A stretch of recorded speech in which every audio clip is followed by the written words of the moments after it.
حضرت والا فرماتے تھے کہ تسبیح اپنے ہاتھ میں رکھا کریں، جب جیب میں رکھا کریں، جب جیب سے تسبیح نکال لی، مارکیٹ میں جا رہے ہیں، اگر ایئرپورٹ پہ جانا ہے، مارکیٹ پر جانا ہے، تو تسبیح بھی موٹے دانوں کی رکھو۔ آج کل لڑکیاں داڑھی والوں کو بھی اشارے کرتی ہیں، جب دیکھیں گی کہ سر منڈا ہوا ہے، تسبیح ہاتھ میں، بھاگ جائیں گی، کہا یہ تو بہت آگے جا چکا ہے، پوائنٹ آف نو ریٹرن پر پہنچ چکا ہے، اسے بھاگو۔ تو کسی نے کہا کہ حضرت والا تسبیح ہاتھ میں ہوتی ہے تو میں اس لیے نہیں رکھتا ہوں کہ لوگ مجھے نیک سمجھیں گے۔ تو حضرت نے حضرت تھانوی رحمۃ اللہ علیہ کا ملفوظ فرمایا کہ آپ کیا سمجھتے ہیں لوگ آپ کو بدماش سمجھیں؟ لوگ نیک سمجھتے ہیں، سمجھیں، آپ اپنے کو نیک نہ سمجھیں۔ فرق ہے، جملوں کا فرق سمجھیے گا، کہ لوگ آپ کو نیک سمجھیں، سمجھتے رہیں، آپ اپنے آپ کو نیک نہ سمجھیں۔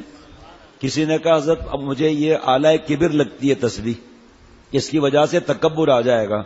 فرمایا کہ آپ عجیب آدمی ہیں، آپ کے ساتھ زنا کا آلہ بھی تو لگا ہوا ہے، زنا نہ کرو تو تسبیح ہے، آپ کو لگتا ہے آپ تکبر نہ کرو، کہ بس آئندہ سے تسبیح رکھوں گا۔ تو اس لیے سب دوستوں کے پاس تسبیح ہونی چاہیے۔ ذکر کرنے کا کیسے مجھے یقین آئے گا کہ آپ پابندی سے ذکر کرتے ہیں، صرف جمعرات جمعہ ذکر نہیں کرتے؟ جب ذکر ہوگا جیب سے تسبیح نکلے گی تو اس کا مطلب تسبیح پڑھنے والا ہے یہ۔ اور یہاں ایسے رکھنا منع نہیں ہے، یہ تسبیح فاطمہ تو ہم انگلیوں میں پڑھتے ہیں نا، تو اگر کوئی انگلی میں پڑھ رہا ہے منع نہیں، لیکن تسبیح کا ثبوت تو ہونا چاہیے نا۔ حضرت ابو ہریرہ رضی اللہ تعالیٰ عنہ کے پاس کسی نے حضرت سے عرض کیا، بہت سے لوگوں کو منہ کی بواسیر ہوتی ہے، بولنا لازمی ہوتا ہے ان کو، کہ حضرت یہ تسبیح کا ثبوت تو ہے ہی نہیں، حالانکہ جس چیز یہ مائک کا ثبوت ہے، یہ اسپیکروں کا ثبوت ہے، یہ پنکھے کا، یہ ماربل کا یہ ثبوت ہے، دریوں کا ثبوت ہے۔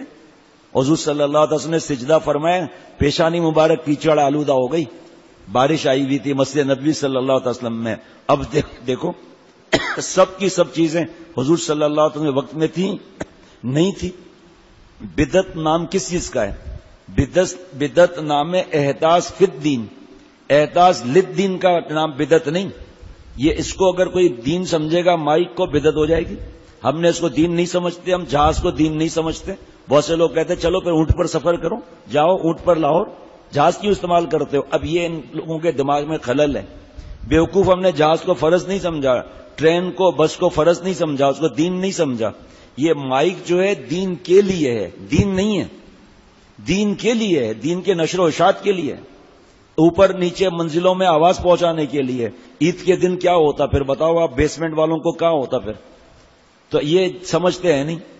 تو حضرت حالانکہ ثبوت ہے تسبیح کا، نبی ہے تو کیا ہوا، ہم اس کو فرض واجب تھوڑی سمجھتے ہیں تسبیح کو۔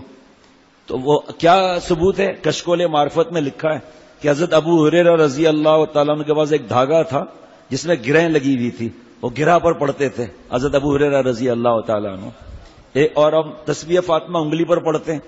تو ایک صاحب نے مجھ سے کہا، جب میں تسبیح الٹے ہاتھ پر پڑھی تو مجھ سے نماز کے بعد، ذکر کے بعد مجھ سے ملا جاننے والا پرانا، کیا توبہ کر توبہ۔ میں توبہ تو اللہ تعالیٰ آخری سانس تک کرنے کی توفیق عطا فرمائے۔ بھئی کیا ہو گیا؟ کہ اس الٹے ہاتھ سے صفائی کرتے ہو نہیں کرتے ہو، استنجا کرتے ہو نہیں کرتے ہو؟ میں نے کہا ہاں۔ اس پر اللہ کا نام پڑھ رہے ہو؟ مجھے آئی تو ہنسی، لیکن ظاہری بات ہے، شیخ زندہ باد حضرت والا سے پوچھا، فرمایا اس بیوقوف سے کہو کہ جب مسجد میں جائے تو یہاں پر اسکرو فٹ کروا لے، اس ہاتھ کو گھر میں رکھ کر پھر جائے۔ ایسا ہاتھ نجس صفائی کرنے والا اس کو مسجد میں لے جاتا ہے؟ اور قرآن پاک بھی ایک ہاتھ سے پڑھو اور ایک ہاتھ سے پرچے بھی ایسے کرتے رہو، ایک ہاتھ سے پڑھو قرآن پاک کو۔ اور کھانا رزق، اس کو تو پلیٹ کو 2 ہاتھ سے پکڑیے، ایک ہاتھ سے پکڑو بھائی۔ ان جاہلوں کے متھے ہی مت لگو، جب صفائی ہو گئی تو ہاتھ پاک ہو گیا۔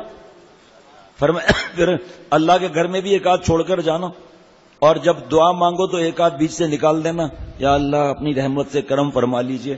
اس ہاتھ ایک آدمی تھا نماز کونے میں پڑھ رہا تھا، اس کونے میں، اس مسجد میں نہیں، مثال دے رہا ہوں، ٹانگ باہر نکالی ہوئی تھی، مسجد سے باہر ٹانگ نکالی ہوئی تھی۔ کہ کیوں؟ کہ پانی کم تھا، پیر دھونا رہ گیا، اس کے اسے مسجد سے باہر نکال رہا ہوں۔ ابے تیری نماز بھی بدھو۔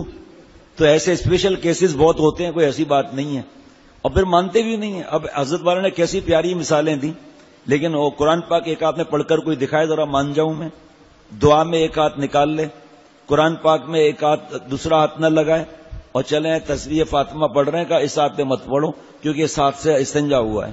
اس ہاتھ سے اور کتنے کتنے کام کرتے ہیں. آپ بتاؤ, ہنڈیا کو 2 ہاتھ سے پکڑنا ایک ہاتھ سے, ایسا اندر بریانی رکھی ہوئی اور تو دوسرا ہاتھ لگا رہا ہے جس سے تو نے استنجا کیا ہے, ایک ہاتھ سے بریانی پکڑ, اور پکڑ بھی نیچے سے تاکہ ہاتھ کو بہت سکون مل جائے, اور ہنڈیا بھی ہو, 8 پارٹ نہ ہو, اور وہ بھی اسٹینلیس اسٹیل کی. اور بچے کو بھی پیار دوسرے ہاتھ سے مت کرو, استنجا کیا ایک ہاتھ سے, مننے کیا حال ہے میرا بیٹا, کیا حال ہے, اور ایک ہاتھ سے ہی اس کو اٹھاؤ, دیکھتے ہیں کیسے اٹھا سکتے ہو. بس اللہ بچائے بھائی. حضرت عیسیٰ علیہ السلام جو ہے بھاگے جا رہے ہیں. کسی نے کہا حضرت آپ خیریت کیوں بھاگے جا رہے ہیں؟ فرمایا احمق میرے پیچھے لگا ہوا ہے, بیوقوف اس لیے بھاگ رہا ہوں. ارے حضرت عیسیٰ علیہ السلام, آپ کو اللہ نے معجزے کیسے دیے ہیں؟ آپ کوڑی اور اندھے کو اچھا کر دیتے ہیں, آپ مردے کو زندہ کر دیتے ہیں, اور آپ اس بیوقوف کو ٹھیک نہیں کرتے. فرمایا حماقت اللہ کا عذاب ہے, قہر الہی ہے. اللہ کے عذاب کا مقابلہ انبیاء علیہ الصلوۃ والسلام بھی نہیں کر سکتے, ہم کیا کریں گے؟ اسی حماقت کی وجہ سے آدمی اللہ سے دور ہوتا ہے, اور اصلاح والے راستے میں حماقت ہے ہی نہیں. انسان ہے, ہم سے بھی غلطیاں ہوتی ہیں, ہم بھی گناہ گار ہیں, لیکن سمجھانے کے باوجود بھی نہ سمجھنا, پھر تو اللہ ہی سمجھائے گا بھائی. حضرت نے فرمایا کہ بھائی فجر سفر میں, فرمایا اٹھاؤ اس کو فجر کی نماز کے لیے لوگوں کو. اصحاب آئے, اٹھا کر کا حضرت ایک صاحب اٹھ نہیں رہے. فرمایا بھائی کسی کی نیند گہری ہے, جاؤ اٹھا لو. تیسری دفعہ آیا کہ حضرت وہ اٹھ ہی نہیں رہے, اب تو ان کو اللہ ہی اٹھائیں گے. تو حضرت ہنسنے لگے, کیا جملہ بیوقوف, کہ اب اس کو اللہ ہی اٹھائیں گے.